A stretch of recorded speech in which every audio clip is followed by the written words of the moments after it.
Grandpa's gonna put another load of food in the bucket.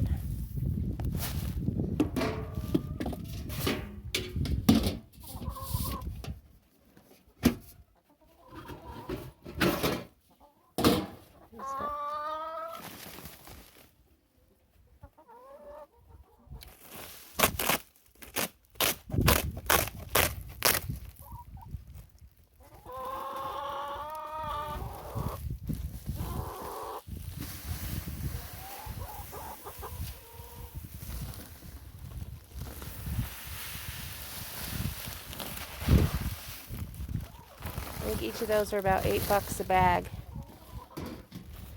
We get them from a place called Nelson Seed in American Falls.